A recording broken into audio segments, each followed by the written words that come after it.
Pumunta kami guys sa Dunham store. Bumili kami ng mga kailangan sa Deerline. Kasi magbibisit kami ng Deerline. Ayan, dami mga baril.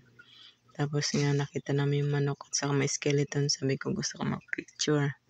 Ang cute nila kasi ng Halloween is coming na. Kaya nagsipaglabasan na yung mga cell na mga ganyan, skeleton. Ayan nga ang pinakain na, binili namin pangkain ng deer. Yung para siyang rock salt pala. Skeleton.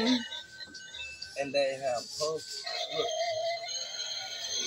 May battery yung egg. Pig. Oh, I'm making a mess. Ay, sorry. Also, It's okay, you can go. It's so cute.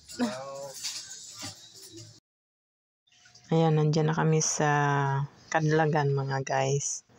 Diyan na ang aming Deerline. Lalagay namin dyan yung mga rock salt.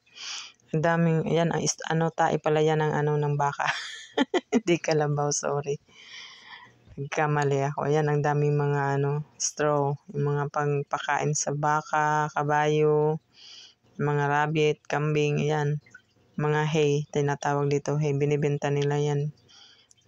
Hindi pa nila kinakarga sa truck. Maraming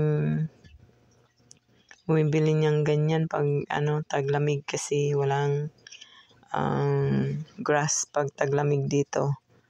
Nag-snow, walang grass. Kaya mga tao dito is yan ang negosyo. Kailangan talagang mag-save ng mga hay para pag taglamig mayroon makakain yung mga hayop at may mabibili. Kaya yung mga malalaking land, imbis na gagawin nilang taniman ng pagkain, taniman ng mga hay.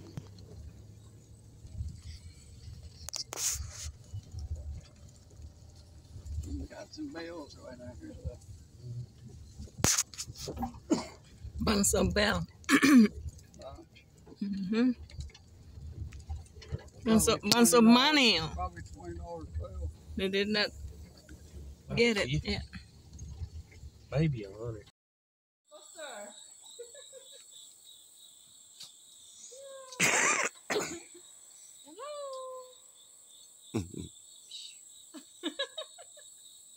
Yo, medyo na.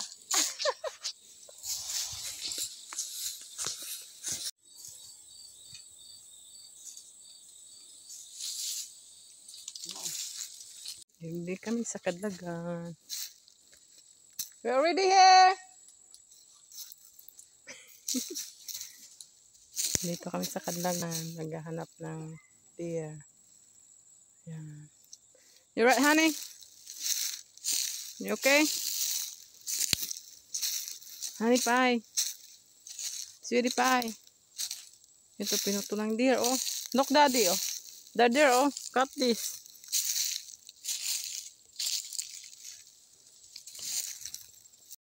Yan yung itim na yan, guys. May stand. Yan yung tinatawag na Peter.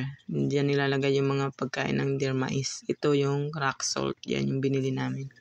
Yan, nag-date kami ng aming asawa sa Kadlagan dahil nasa school si Quincy. Di siya namin kasama kaya mayroon kami free time mag-date.